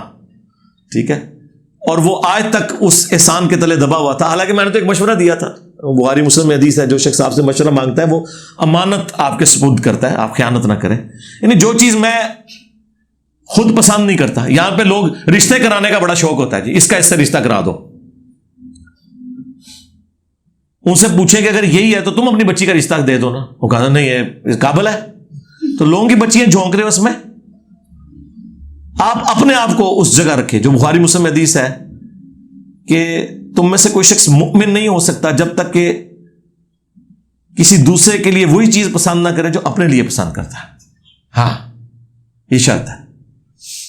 میرے والد کا انتقال ہوا ہے, انا للہ و انا الیہ راجعون, ان کے لیے دعا مغفرت کرے, اللہ تعالیٰ مغفرت کرے. میں اینڈ پہ بھی دعا کرواؤں گا, اور میں آپ لوگوں کو 12 یہ بتا چکا ہوں, میں جس طرح 5 نمازیں پورے اہتمام سے پڑھتا ہوں اس طرح, یعنی میں قیامت الدین یہ وثوق سے کہہ سکتا ہوں کہ جس طرح میری کبھی نماز نہیں چھوٹی نہ میری کبھی دعا بھی نہیں چھوٹی, کہ یہ ہو ہی نہیں سکتا کہ میں دعا کے بغیر رات کو سوؤں. میں دعا کر کے سوتا ہوں. جتنے زندہ ہیں, جتنے فوت شدگان مسلمان ہیں, آج کے ہیں, پرانے ہیں, ہمارے اسٹوڈنٹس میں سے ہیں یا ان کے کوئی رشتہ دار ہیں, میں سب کے لیے دعا کر کے سوتا ہوں. اینڈ پہ دعا کروا دوں گا انشاءاللہ. کعبے کا طواف کبھی نہیں رکتا, اس کا کوئی قرآن و حدیث کا والا کیوں اس سے چاہیے؟ یہ تو کہیں نہیں ہے, تو جذباتی ڈاکٹرن ہے. کیونکہ کرونا کے دنوں میں رکے, ہاں تو کرونا کے دنوں میں کیا, اس سے پہلے بھی رکا ہوا ہے. یزید نے جب کعبے کے اوپر چڑھائی کر دی تھی اس وقت بھی وہ سارا کتنے ہفتوں تک محاصرہ رہا. پھر حجاج ابن یوسف والا بے شمار دفعہ رکا ہے. اس کے الٹ بات تو ملتی ہے صحیح مسلم کے اندر. یہ تو ایویں لوگوں نے جذباتی بات کی ہے, طواف نہیں رکتا. جب آپ ان کو حدیثیں بتائیں گے وہ کہیں گے نہیں جی اس تو مراد ہے کہ چلو وہ رک جاتا ہے, اتنے فرشتے کرتے رہتے ہیں. فرشتے جنات طواف لینے تو کی گل ہے. یہ کوئی کہیں پہ کلیم نہیں ہے کہ طواف نہیں, بلکہ احادیث میں تو قرب قیامت میں آیا کہ دجال جو ہے وہ حج بھی بند کر دے گا, داخلہ وہاں پہ بند ہو جائے گا. ہاں مکے مدینے میں خود دجال نہیں داخل ہو سکے گا. بخاری مسلم میں ہے کہ وہ اس کے پہرے کے اوپر اللہ تعالیٰ فرشتے مقرر کر دے گا. تو یہ تو کوئی نہیں ہے, بھی مشہور ہے, خام خواہ لوگوں نے چیزیں مشہور کی ہوئی. من عرف نفسہ فقد عرف ربہ, اس حدیث پر, یہ حدیث تو نہیں ہے, ایک مشہور سا قول ہے. اپنے متن میں تو بالکل ٹھیک ہے, جو اپنے آپ کو پہچان گیا اپنے رب کو پہچان گیا. اپنے آپ کو پہچاننا یہ نہیں ہے کہ وہ کوئی دل دریا سمندروں ڈھونگے کون دنا دیا جانے ہو, تو یہ کوئی ایک تھریٹیکل کوئی شاعری والا معاملہ. اپنے نفس کو پہچان لیا, مراد یہ کہ اپنے آپ کو پہچانے کہ جس ہستی نے مجھے میری مرضی کے بغیر پیدا کر کے اس پلانٹ ارتھ پہ پٹ کیا ہے, اگر میں نے اس ہستی کی بات نہ مانی تو میری ایسی کی تیسی پھیر دے گا. پہلے بھی اس نے مجھ سے تو پوچھا کوئی نہیں, پیدا کرنے, پیدا تو اللہ نے اپنی مرضی سے کیا نا. باقی وہ جو امانت پیش کی وہ ایک الگ سے ایک ٹاپک ہے. پیدا تو اس نے اپنی مرضی سے کیا ہے. میرے ماں باپ نہیں اس نے مجھ سے پوچھ کے مجھے دیے, میرا علاقہ میرا ملک مجھ سے پوچھ کے نہیں دیا. تو جس نے میرے ساتھ یہ کچھ کر دیا نا, بعد میں بھی میرا کچومر بھی نکال دینا, تو کوئی میرے کام نہیں آ سکتا. لہٰذا میں اپنے رب کو پہچان لوں اور اس کے دامن کرم میں پناہ لوں, اس کے پیغمبر کی اطاعت اختیار کروں, ہمیشہ کی کامیابیاں میری مقدر ہوں. یہ اس میں سے نکالنا تھا. یہ نہیں کہ کہیں کونے میں بیٹھ کے تو اندر وڑنا ہے. اللہ جو بندو, نبی علیہ السلام قرآن دی اس بار دے کے گئے نا, تسی اندر وڑ کے لینا ہے. اندر سے مراد یہ کہ اندر کی بیماریوں کا علاج یہ ہے. اندر کی بیماریاں شرک, کینہ, جھوٹ, غیبت, بغض, یہ جو اندر کی قدورتیں ہیں ان کا علاج ہے. قرآن میں ہے یا ایھا الناس قد جاءتکم موعظۃ من ربکم وشفاء لما فی الصدور. اے پوری انسانیت, تمہارے پاس اللہ کی طرف سے ایک واضح والی کتاب آ گئی جو سینوں میں چھپے ہوئے جو بیماریاں ہیں ان کا علاج ہے. وہدی ورحمۃ للمؤمنین, اور ہدایت ہے اور رحمت ہے ان لوگوں کے لیے جو بات مان لیں, ایمان لانے والے. اللہم اجعلنا منہم. یہ ہم نے کرنا تھا. ہمیں یہ پڑھایا گیا قرآن دی ڈائریکٹ نہ پڑھنا, گمراہ ہو جاؤ گے. اندر بڑھو, جڑی شے باہر ہے وہ نہیں نظر آ رہی. ٹھیک ہے اندھے بن کے زندگی گزارو, ہم تو بتا ہی سکتے ہیں. سورہ حدید کی آیت 21 سے 23 کے مطابق انسان پر جو تکلیف پریشانی آتی ہے وہ اللہ نے پہلے ہی طے کر لیا. تو انسان کا اختیار کس حد تک ہے؟ انسان کا تو اختیار نہیں ہے. ہم جو اختیار کی بات کرتے ہیں, یہ میں نے کئی ایک لیکچرز میں یہ آیات کور کی ہیں کہ تمہاری جان میں کوئی مصیبت آتی ہے یا زمین و آسمان میں, اس سے پہلے کہ ہم اسے بھیجیں ہم نے لوح محفوظ پہ لکھ لیا ہے. اور یہ اللہ کو آسان ہے, اور یہ اس لیے کیا تاکہ جو چیز تم سے جاتی رہے اس پہ کفِ افسوس نہ ملو, اور جو چیز تمہیں ملے اس پہ شیخی نہ بگاڑو. اللہ تعالیٰ کو شیخی بگاڑنے والے پسند نہیں. یہ پوری آیت کا ترجمہ ہے, 2 آیات کا, یرحمک اللہ. اچھا, اب اس آیت کا مطلب ہے تکلیف. اس سے مراد یہ نہیں ہے کہ آپ جو حرام خوری کر رہے ہیں تو وہ اللہ نے تقدیر میں لکھی ہوئی ہے کہ یہ حرام خوری کرے گا چونکہ میں نے لکھ دیا. یہ ہے تکلیف. کسی کا بیٹا فوت ہو جاتا ہے, کسی کے گردے فیل ہو جاتے ہیں, کسی کی بیوی کو کینسر ہو جاتا ہے, کسی کی ماں بچپن میں فوت ہو جاتی ہے, کسی کی بیٹی کو طلاق ہو جاتی ہے, کسی کو کوئی لا علاج مرض ہو جاتا ہے. یہ اللہ تعالیٰ فرما رہا ہے کہ کوئی بھی تکلیف تمہاری جان میں آتی ہے نا, یا اجتماعی جیسے سیلاب آ گیا,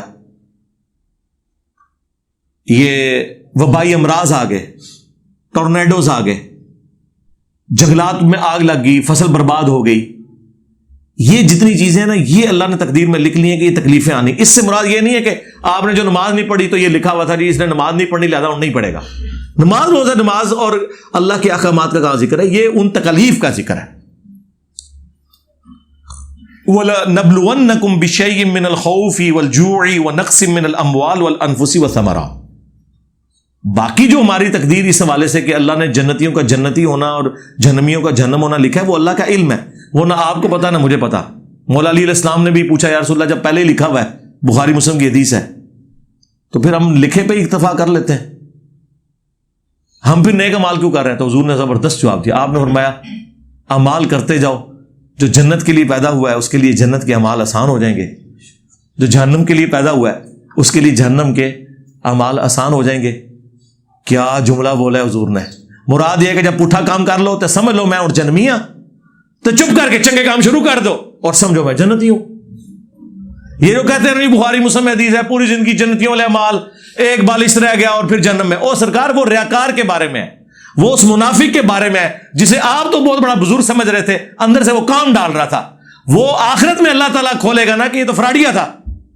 یہ نہیں ہے کہ جو شخص پوری اطاعت کے اندر زندگی گزار رہا ہے اور اینڈ میں جا کے کفر کی موت مر جائے گا، وہ اس طرح نہیں ہے. یہ کن لوگوں کو آپ دھوکہ دے رہے ہیں؟ اچھا، پھر نبی علیہ السلام نے مولا علی سے فرمایا کہ جب جنتی ہو، اگر تم جنتی ہو تو جنتی والے کام تمہارے لیے آسان ہو جائیں گے، تو اعمال کرتے جاؤ. پھر حضور نے اسی پہ اکتفا نہیں کیا، بلکہ آپ علیہ السلام کی عادت تھی اکثر اوقات جب آپ کو بات ارشاد فرماتے تھے نا تو اس کی دلیل میں قرآن سے آیت بھی پڑھ دیتی. تو نبی علیہ السلام نے پھر مولا علی کو یہ آیات سنائی. ہاں ان سعیکم لشتی، سورہ اللیل، سورت نمبر 92 آخری پارے میں. بے شک تم لوگوں کی جو کوشش ہے نا آخرت کے حوالے سے مختلف ہے. دو طرح کے لوگ ہیں. فَأَمَّا مَنْ أَعْطَى وَاتَّقَى، تو جو کوئی بھی روش اختیار کرتا ہے بے نیازی کی، اس حوالے سے آپ کہہ لیں اس کو آتا، یعنی جود و سخا، یعنی لوگوں کو کھلاتا ہے، لوگوں کے لیے اچھے پیش آتا ہے اور اللہ کا تقوی اختیار کرتا ہے.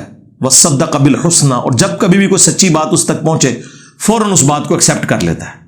یہ سب سے مشکل کام یہ ہے، ورنہ تو بخاری شریف پڑھ کے اور مسلم پڑھ کے لوگ رفع الیدین نہ شروع کر دیتے.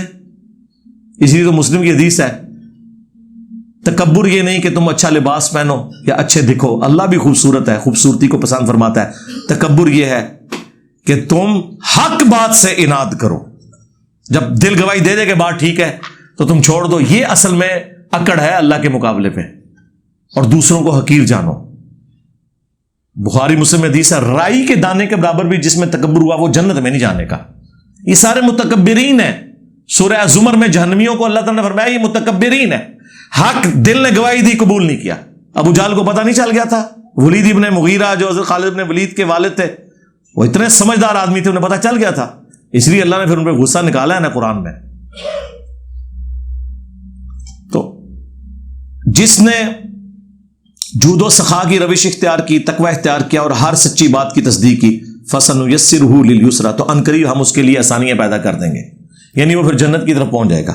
وَأَمَّا مَن بَخِلَ وَاسْتَغْنَى، اور جو بخل کنجوسی کرتا رہا، جود و سخا اس میں نہ ہوا، مال اپنے لیے ہی جوڑتا رہا، کسی غریب پہ نہیں لگایا، اور غنی رہا، بے پرواہ رہا، یعنی اے جہاں مٹھا اگلا کس نے ڈٹھا، اس نے کبھی پرواہ ہی نہیں کی کہ میں نے مرنا بھی ہے، اتنا بے پرواہ رہا.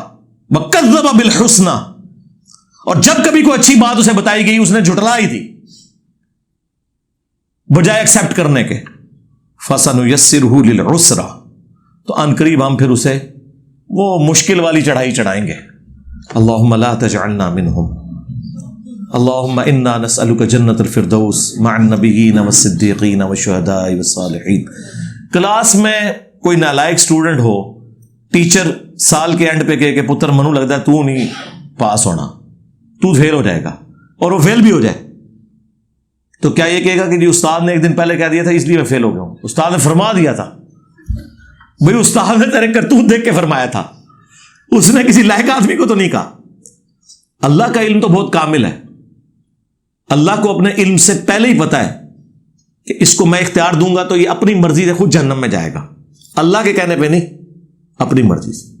جس طرح وہ ٹیچر بلیم نہیں ہے نا، اللہ بھی بلیم نہیں ہے. اب رہ گیا کہ اگر اللہ کو پتا تھا تو مجھے کیوں اس کام میں ڈالا، یہ سوال وہ ہے جو اللہ نے بین کر دیا. لا يسأل عما يفعل وهم يسألون، اللہ کو کوئی پوچھ نہیں سکتا کہ اس نے یہ کام کیوں کیا، وہ سب کو پوچھے گا. لیکن اس نے آپ کے ساتھ کیا نیکی کی؟ اس نے آپ کو برائی اور اچھائی میں فرق بتا دیا. فَأَلْهَمَهَا فُجُورَهَا وَتَقْوَاهَا، اور نور علی نور، پیغمبر اور کتابیں بھیج دی. کیا رہ گیا پیچھے؟ رسول اللہ کی زندگی میں جن لوگوں کو لوگوں نے کنکلوڈ کر لیا تھا نا کہ جہنمی ہے، وہ بھی جنتی ہو کے مرے. لہذا یہ نہ سمجھیے گا کہ اگر کوئی الٹے کام کر رہا ہے تو کنفرم ہے کہ وہ اب اس کے اوپر مور لگ چکی ہے، وہ جب چاہے پلٹ آئے. اور ان کو تو چھوڑ دو، قرآن میں سورہ بنی اسرائیل میں اللہ نے یہودیوں کو کہا ہے کہ تمہارے آباء و اجداد نے میرے ساتھ غداری کی، نبیوں کے ساتھ غداری کی، تم پہ قیامت تک کے لیے میں نے ذلت مسلط کر دی ہے. ضربت علیہم الذلہ والمسکنہ. لیکن سورہ بنی اسرائیل میں کہا کہ آج بھی اگر تم واپس آ جاؤ اور میرے نبی کو پکڑ لو قرآن پہ آؤ تو ہم آج بھی رحمت کے لیے اپنی بائیں کھولے کھڑے ہیں. دیکھ لیں. اچھا قرآن میں تو لکھا ہے کہ قیامت تک ان پہ ذلت مقرر ہے, تو ہونا تو چاہیے تھا قیامت تک کوئی یہودی عیسائی اسلام قبول نہ کرتا. لوگ کر رہے ہیں.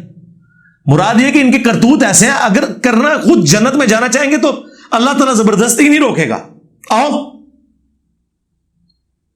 نہ زبردستی جہنم میں پھینکے گا, نہ کبھی شیطان آپ کے سامنے کھڑا ہوگا میں تمہیں مسجد نہیں پڑھن دینا. نہیں, آپ اپنی مرضی سے جاتے ہیں, اپنی مرضی سے نہیں جاتے.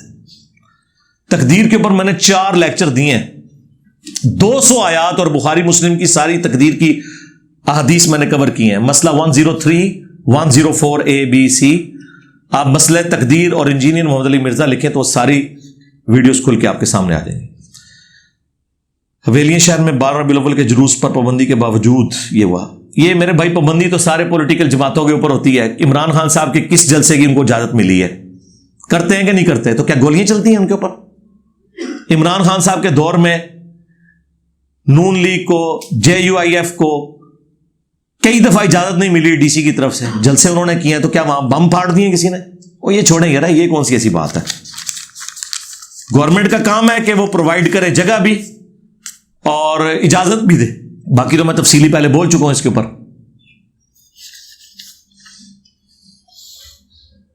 ایک بزرگ بابے نے ایک کاغذ پیپر پر اللہ رسول کو حاضر نظر جان کر میری حق تلفی کی ہے, میرا کاروبار اور 2 دکانیں چھین لی ہیں, کیا میں حق کا مطالبہ کر سکتا؟ کیوں نہ کریں جی, آپ کا رائٹ ہے, مقدمہ بھی کریں اس کے اوپر, لیکن کوئی ثبوت ہو تو کریں.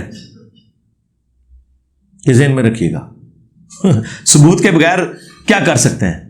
باقی اس نے جو اس طرح کا کیا ہے تو آخرت میں تو آپ کو ملے گا. بخاری مسلم میں حدیث ہے, جس نے دنیا میں 1 بالش زمین بھی کسی کی ناحق دبا لی, 9 انچ 7 زمینوں کا توق اس کے گلے میں ڈالا جائے گا. ہاں, تو اگر آپ افورڈ کر سکتے ہیں کوشش کریں, اگر مل جائے تو ٹھیک, نہیں ملتا تو آخرت میں لیں انشاءاللہ. یہ پلاٹ کافی ہے آپ کو جنت میں پہنچانے کے لیے انشاءاللہ. جتنا کچھ ہے نا اس کا سارا فارغ ہو جائے گا. اس کے اوپر میں کافی دفعہ بول چکا ہوں. بخاری مسلم میں حدیث ہے جو سعید ابن زید کے اوپر ایک عورت نے الزام لگایا تھا کہ اس نے میری زمین ہتھیائی ہے. انہوں نے کہا میں جبکہ خود رسول اللہ سے سن چکا ہوں کہ جس نے 1 بالش کسی کی دبا لی اسے 7 زمینوں کا توق ڈالا جائے گا, کیا میں یہ بات حضور سے سن کے بھی یہ تصور کر سکتا ہوں کہ کسی کی زمین ہتھیا لوں؟ بس مروان جو مدینے کا گورنر تھا, اس نے جب حضرت سعید ابن زید رضی اللہ تعالیٰ کی بات سنی, اس نے کہا حضرت بس مجھے اور کسی گواہی کی ضرورت نہیں ہے. انہوں نے کہا نا, یہ جس عورت نے میرے اوپر الزام لگایا ہے نا, میں یہیں کھڑے ہو کے اس سے بددعا دوں گا کہ اللہ اسے اس وقت تک موت نہ دینا جب تک تو اسے ذلیل و خوار نہ کر دے. اور وہ مرنے سے پہلے پاگل ہو گئی اور چیخو پکار کرتی تھی مدینے کی گلیوں میں اور کہتی تھی مجھے سعید کی بددعا لگ گئی. اور ایک دن وہ اسی زمین جس کا اس نے الزام لگایا تھا اس میں سے گزر رہی تھی, ایک اندھے کنویں میں گر کے اس کا وہ قبر وہی کنواں بن گیا. اور یہ بخاری مسلم کی حدیث مشکات والوں نے کرامات والے چیپٹر میں ڈالی ہے. یہ ہوتی ہے کرامت کہ کوئی دعا کرے اور وہ قبول ہو جائے. یقیناً میرے لیے بھی کسی نے دعا کی ہوگی جو قبول ہو گئی ہے اور بابوں اور فرقوں کی شامت آ گئی میرے ہاتھوں. ایک وہ کرامت ہوئی ہے. مجھے نہیں پتا کتنی دعا لگی ہے لیکن لگ گئی ہے. علی بھائی موجودہ دور میں کیا عورت اکیلے مسجد میں؟ اکیلے کیوں میرے بھائی, میں تو کہتا ہوں گروپ کے ساتھ جانا بھی خطرے سے خالی نہیں ہے.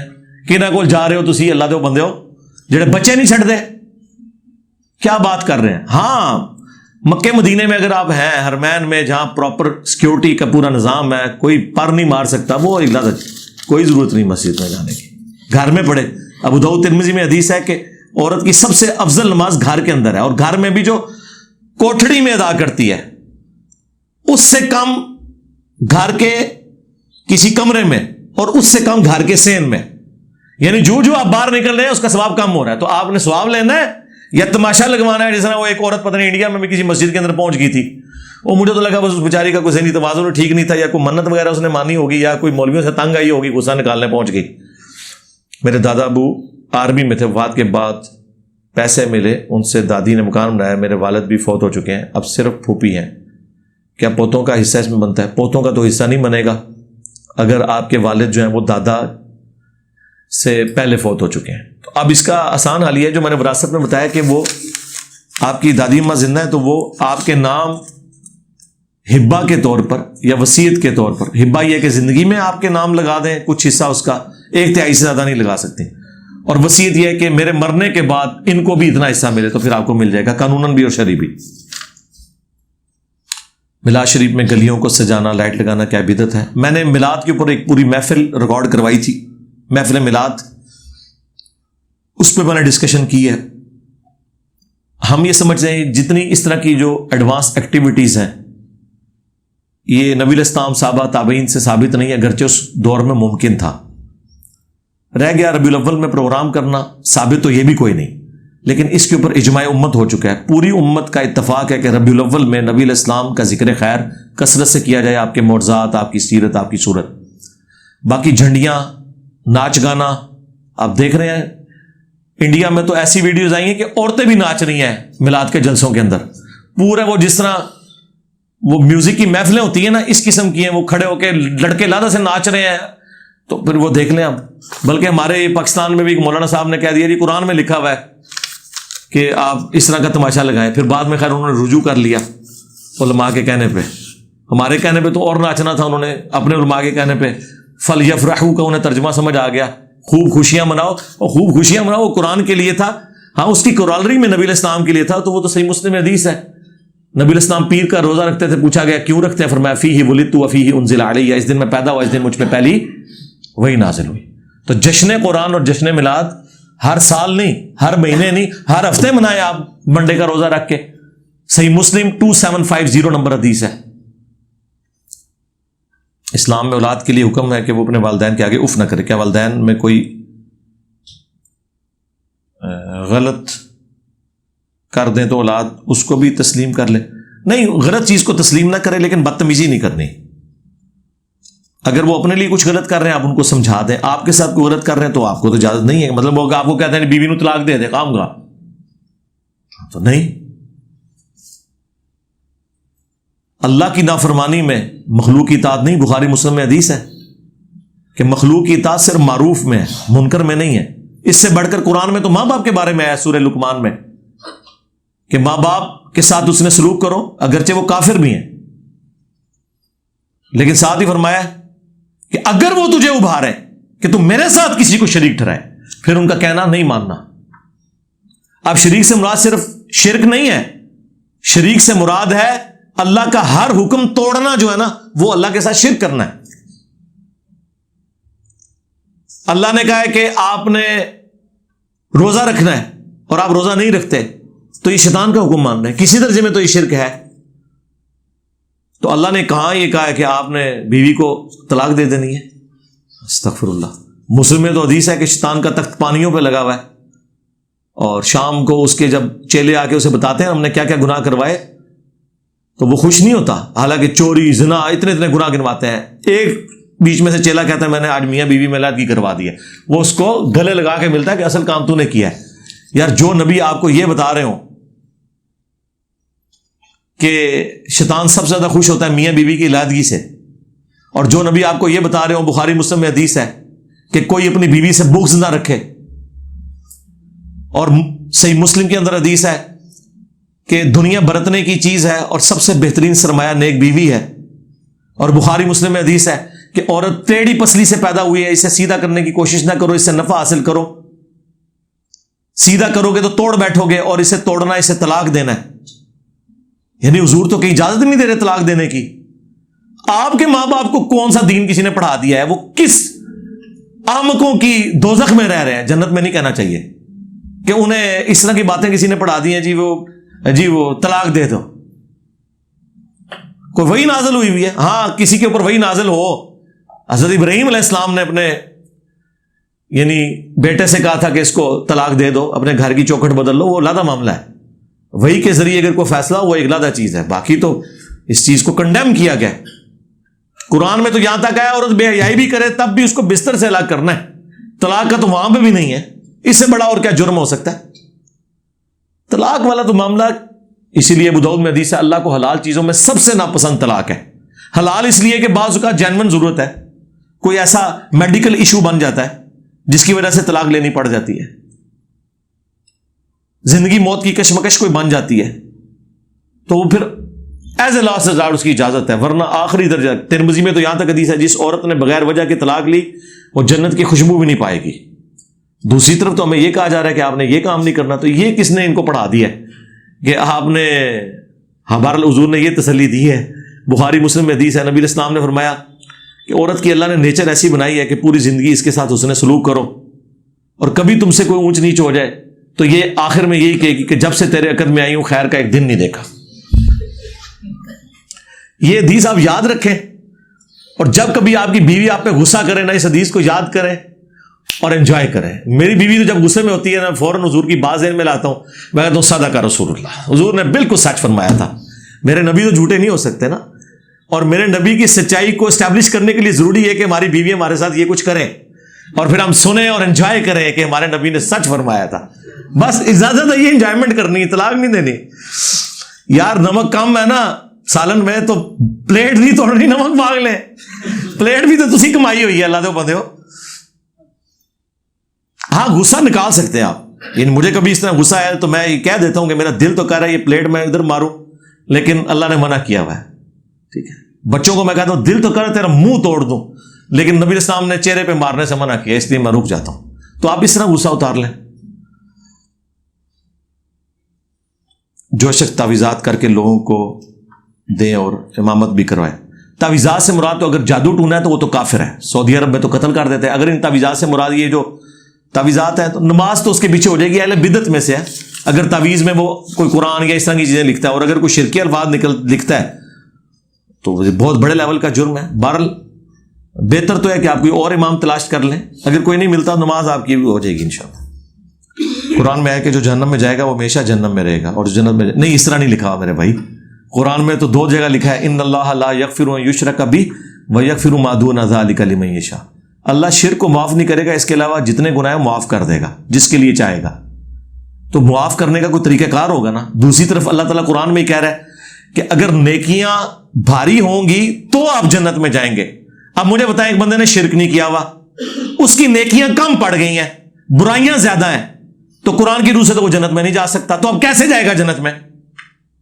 اس کا حل یہ ہے کہ وہ اپنے گناہوں کی سزا بھگتے، اور جب وہ سزا اس کے برابر ہو جائے اور وہ گناہ اتنے اس کے کم ہو جائیں اور نیکیاں اس کی بڑھ جائیں، پھر وہ جائے. تو یہ قرآن کے مقدمے میں بیٹھتی ہے یہ بات. جی حدیث شفاعت جو ہے وہ نعوذ باللہ کہتے ہیں جی فراڈ ہے. یہ کیسے ہو گیا؟ بھائی قرآن میں لکھا ہے جب میں ہر چیز معاف کر دوں گا شرک کے سوا، تو معاف کسی طریقے سے ہوگی نا. وہ طریقے ہمیں اللہ نے قرآن میں فرمایا من ذا الذی یشفع عنده الا باذنہ. اللہ کے حضور کسی کی کوئی سفارش نہیں کر سکتا دوست کے ساتھ. ہاں اگر اللہ جس کو اذن دے دے تو اللہ تعالیٰ سفارش کروائے. حدیث شفاعت، نبی علیہ السلام کی شفاعت، شفاعت رسول ایک پورا مقدمہ ہے صلی اللہ علیہ وآلہ وسلم، جس میں میں نے خارجیوں کا، معتزلہ کا اور اس طرح کے لوگوں کا، منکرین حدیث کا رد کیا ہے قرآن سے. وہ آپ میری ویڈیو دیکھ لیں. ترمذی کی حدیث 257 اور بخاری شریف کی 2828 کی وضاحت فرمائے. رفع دین حدیثوں میں ثابت نہیں، اس طرح نہ کریں میرے بھائی. پہلے تو ترمذی کی جو 257 ہے اس کے اوپر 256 رفع الدین والی حدیث ہے، اور نیچے امام ترمذی نے کامنٹس لکھے ہیں امام حنیفہ کے شاگرد عبداللہ ابن مبارک کے، کہ وہ کیٹاگوریکلی کہہ رہے ہیں کہ جو رفع الدین کرتا ہے اس کی حدیث ثابت ہے، جو نہیں کرتا اس کی ثابت ہی نہیں ہے. 256 میں اس کو تو فارغ کر دیا، امام ترمذی نے لکھنے سے پہلے ہی فارغ کر دیا. اس کے ساتھ جو انہوں نے لکھا یہ حسن ہے یا ایک سے زیادہ صحابہ کا عمل ہے، تو انہوں نے ان صحابہ تک کوئی سند بیان نہیں کی. اس کی اپنی سند تو بڑی کمزور ہے. 24 محدثین نے 257 نمبر حدیث کو ضعیف کہا ہوا ہے. اور یہ اگر کوئی حدیث حسن درجے تک پہنچائے بھی تو اس سے نماز کا ایک طریقہ ثابت ہوتا ہے، رفع دین ختم نہیں ہوتا. رفع دین تو اپنی جگہ موجود ہے، 24 کیرٹ سونا بخاری مسلم میں. اب یہ جو بخاری کی 828 کہہ رہے ہیں، اس کی وضاحت بھی میں نے کی ہے. بھائی اس میں اگر کوئی کہتے ہیں اس میں تو تورک کا بھی ذکر موجود ہے، اس میں تو سبحان ربی العظیم اور سورہ فاتحہ پڑھنے کا بھی ذکر نہیں ہے، وہ عدم ذکر ہے. اس میں صرف پہلے رفع الدین کا ذکر ہے، باقیوں کا ذکر نہ ہونے کا مطلب یہ نہیں ہے کہ وہ منسوخ ہے، کیونکہ یہ ابو حمید سعدی کی حدیث ترمذی میں ہے اور امام ترمذی نے لکھا ہے حسن صحیح. یہ ابو داؤد میں ہے، ابن ماجہ میں ہے، اور اس میں پوری حدیث ہے. اس میں تو رکوع میں جاتے وقت اور رکوع سے اٹھتے وقت رفع الدین کا ذکر ہے. 11 صحابہ کا، وہ 11ویں علی سرکار جڑے میں کہنا 11 سرکاراں، 10 صحابہ کی موجودگی میں ابو حمید سعدی وہاں پوری حدیث موجود ہے. یہی حدیث ہے جو پوری ہے، ادھر یہاں پہ مختصر ہے. مثلا اگر آپ یہاں سے اٹھ کے جاتے ہیں، ایک بھائی کہتا ہے جی علی بھائی کے پاس گئے تھے، بڑی اچھی دودھ پتھی پلائی، اور دوسرا بھائی کہتا ہے اس سے ثابت ہوا کہ انہوں نے سموسا نہیں کھایا تھا. یہ کیسے ثابت ہو گیا؟ آپ نے پوچھا؟ ہاں اگر وہ کہیں کہ دودھ پتی پلائی اور مجھے سموسا نہیں ملا, پھر میں کہوں گا اس حدیث میں کہاں لکھا ہوا ہے کہ رفع الیدین باقی جو ہے وہ اس کو انہوں نے سکپ کیا. میں تو آپ کو بخاری مسلم سے وہ حدیثیں بھی دکھاتا ہوں جن میں پہلا رفع الیدین بھی کوئی نہیں. وہ جو صحابی تیزی سے نماز پڑھی تھی جنہوں نے, حضور نے کہا وعلیکم السلام, نماز دوبارہ پڑھ, تیری نماز ہی نہیں ہوئی. پھر پڑھ کے آیا, پھر السلام علیکم 3 دفعہ, چوتھی بار غصہ نہیں کھایا اس نے. رسول اللہ مجھے پھر طریقہ سکھاتے ہیں. آپ نے میں سکون سے وضو کر کے اللہ اکبر کہہ کے نماز شروع کر, سورہ فاتحہ پڑھ, جتنا مقدر ہو قرآن پڑھ, پھر سکون سے رکوع میں جا, پھر رکوع کے بعد سکون سے کھڑا ہو. نہ رکوع کی تسبیحات ذکر کی, نہ یہ کہا کہ اللہ اکبر کہہ کے جانا ہے رکوع میں اور سمیع اللہ لمن حمیدہ کہہ کے اٹھو, کچھ بھی نہیں. صرف وہ جو تیز کر رہا تھا نا کام, وہ غلطی ہائی لائٹ کی. تو ڈاکٹر طاہر القادری صاحب نے منہاج السوی اپنی کتاب میں سے ترک رفع الیدین پہ لکھا ہوا ہے. ٹھیک ہے, پہلا بھی فارغ جے. اور یہ جو آپ 8 to 8 بخاری کی کہہ رہے ہیں نا, یہ امام بخاری کے جو شاگرد ہیں نا ابن خزیمہ اور ان کے شاگرد ابن حبان, انہوں نے باقاعدہ چیپٹر کی ہیڈنگ بنائی ہے اور لکھا ہے یہ ہم ان لوگوں کا رد کر رہے ہیں جو ہمارے استاد کی بخاری کی حدیث سے غلط مطلب لیتے ہیں. ہم بتاتے ہیں پوری حدیث یوں ہے. اسے کہا جاتا ہے عدم ذکر. عدم ذکر تو پوری دنیا میں چل رہا ہوتا ہے. ایون یہاں پہ 150-200 لوگ بیٹھے ہوئے ہیں, میری ساری باتیں کیا آپ کو یاد ہوں گی جب آپ یہاں سے اٹھیں گے؟ کسی کو کوئی بات, کسی کو صحابہ بھی آدھی حدیث کوئی اور روایت کر رہا ہے, آدھی کوئی اور کر رہا ہے, پھر وہ ریکال کرتے ہیں. اب آپ کہنے اس نے تو یہ حدیث بیان کی, اس میں یہ الفاظ نہیں تھے تو اس لیے موجود نہیں. تو دوسرا بندہ کہہ رہا ہے یار میں ادھر موجود تھا, حضور نے ساتھ یہ بھی کہا تھا, تو ہم حدیث لیتے ہیں نا. حدیث بخاری میں ہے, کچھ حصہ اس کا مسلم میں ہوتا ہے, کچھ مسلم کی حدیث ہے, کچھ حصہ اس کا ابو داؤد میں جا کے نکل آتا ہے. وہ سب کو جمع کر کے پورا نالج لیتے ہیں. کیا امام بخاری امام مسلم بھی رفع الیدین سے نماز پڑھتے تھے؟ جی ظاہر ہے منافق نہیں تھے. آپ لوگ منافق ہیں, قرآن بھی پڑھتے ہیں پھر بھی بابوں کو پکارتے ہیں. آپ لوگ سے مراد ہے جو لوگ اس طرح کی حرکت کر رہے ہیں.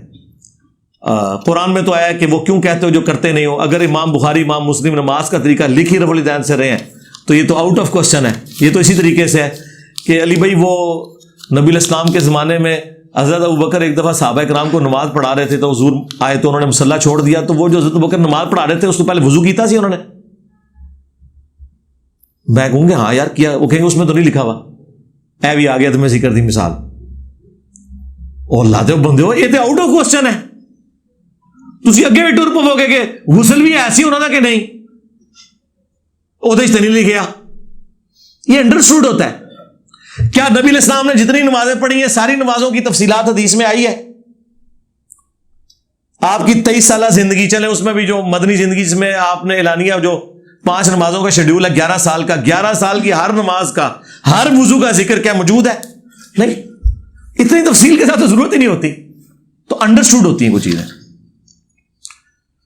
استاد جی ناسبی لفظ کہاں سے نکلا؟ یہ محدثین کی اصطلاح ہے. نسب کہتے ہیں عربی میں کھڑا کرنے کو, کھڑا ہونے کو. وہ کہتے ہیں نا جی وہ جھنڈا نصب کر دیا. تو ناسبی وہ ہیں جو مولا علی کے مقابلے پہ کھڑے ہوئے, اور یہ کھڑا ہونا نٹوریس معنوں میں. تو یہ محدثین نے ٹرم ڈیوائز کی تھی ان کے لیے. نام تو رکھنے پڑتے ہیں نا جب گمراہ فرقے نکلے. جس طرح معتزلہ حسن بصری کا شاگرد تھا, اس نے وہاں کھڑے ہو کے اناؤنسمنٹ کر دی کہ جی میرے نزدیک تو جس کی نیکیاں اور گناہ برابر ہو جائیں گے نا اس کا فیصلہ قیامت والے دن ہوگا, میں اسے جنتی نہیں مانتا. تو نہ جہنمی کہتا ہوں اور نہ کوئی گارنٹی ہے کہ وہ بخشا بھی جائے گا. جبکہ اہل سنت کا یہ نظریہ ہے کہ جس نے شرک نہیں کیا ہوا الٹیمیٹلی وہ بخشا جائے گا. قرآن و سنت کا اصول یہی ہے. تو امام حسن بصری نے کہا کہ اعتزال کا لفظ استعمال کیا کہ یہ ہم سے الگ ہو گیا, تو اس سے معتزلہ کا لفظ بن گیا. خوارج کیوں خوارج کہا جاتا ہے؟ خوارج اپنے آپ کو تو خارجی نہیں کہتے کہ انہوں نے امام وقت کو چھوڑ دیا, امام علی علیہ السلام کو, ان کی بیعت سے نکل گئے تو وہ خارجی ہو گئے. تو یہ ٹرمز بعد میں ڈیوائز کی گئی ہیں ان کے نام رکھنے کے لیے. اسی طرح رافضی کی جو ٹرم آئی ہے یہ امام باقر علیہ السلام کے بیٹے تھے, امام باقر علیہ السلام کے بھائی, امام زین العابدین کے بیٹے, امام زید جو امام ابو حنیفہ کے استاد ہیں. زین العابدین کے یہ 2 ڈومیننٹ بیٹے ہیں, امام باقر جن کے بیٹے امام جعفر تھے, اور امام باقر کے ایک بھائی ہیں امام زید بن علی بن حسین, زید بن علی بن حسین بن علی. یعنی حضرت حسین کے پوتے ہیں اور امام زین العابدین علی ابن حسین کے بیٹے ہیں، امام باقر کے بھائی. ان کے پاس کچھ لوگ بیٹھے تھے، انہوں نے حضرت ابو بکر اور عمر کے بارے میں کچھ نازیبا الفاظ کہے. تو انہوں نے فرمایا کہ یہ رافضی ہو گئے. رافضی وہ ہوتا ہے جو اپنے امام کو چھوڑ دے. انہوں نے ہمیں چھوڑ دیا ہے، رافضی. اس کا کوئی گندا معنی نہیں بنتا، مراد یہ کہ انہوں نے امام کو چھوڑ دیا. اس کو آپ پازیٹو بھی سینس میں استعمال کر سکتے ہیں. یعنی ہم بھی اس حوالے سے رافضی ہیں کہ ہم نے لوگوں کے بنائے ہوئے اماموں کو چھوڑ دیا، ان کو چھوڑ کے ہم رافضی ہوئے ہیں اور رسول اللہ سے جڑ گئے ہیں صلی اللہ علیہ وآلہ وسلم. ٹھیک ہے. میں جب نیا چینج ہوا نا، اس وقت تو یہ سنی شیعہ ویسے بھی شروع نہیں ہوئی تھی، تو بریلویوں نے میرے خلاف پمفلٹ چھاپے، اس میں لکھا کہ یہ رافضی ہو گیا. تو اب میرے اسٹوڈنٹ مجھ سے پوچھ رہے ہیں کہ رافضی، میں نے کہا اسے جا کے پوچھو یہ رافضی کیوں لکھا ہے. انہوں نے کہا جی اس لیے کہ اس نے امام احمد بریلوی کو چھوڑ دیا. جو اپنے امام کو چھوڑ دے وہ رافضی ہوتا ہے. تو وہ ہر ایک چیز کو، یعنی جو دیوبندی بریلوی ہوتا ہے وہ بھی رافضی ہوتا ہے. تو میں بس اس پہ یہی بولوں گا جو امام شافعی نے کہا تھا، ان کان رفضا حب آل محمد فلیشہد الثقلان انی رافضی. بالفرض اگر اہل بیت آل محمد کی محبت کا نام رافضی ہونا ہے تو اے جنوں انس گواہ ہو جاؤ کہ ہم رافضی ہیں. ٹھیک ہے جی. اے لو جی تہاڈا پورا تھدا میں مکا چھڑیا جے. کوئی بندہ ایسا نہیں کہ جی پرچی آئی ہوئے اور میں وہ پڑھ کے جواب نہ دیتا ہوئے. ٹھیک ہے جی. اگر کسی کی پرچی آئی اور میں نے نہیں پڑھی تو وہ اوپن مجمع میں جس پوچھ سکتا ہے مجھ سے کہ ہاں جی میری پرچی نہیں پڑھی. ہاں ویسے سوال تو قیامت تک نہیں مکنے، اونج نہیں پوچھنے اجازت، پرچی آئی ہوئی ہو. ٹھیک ہے جی.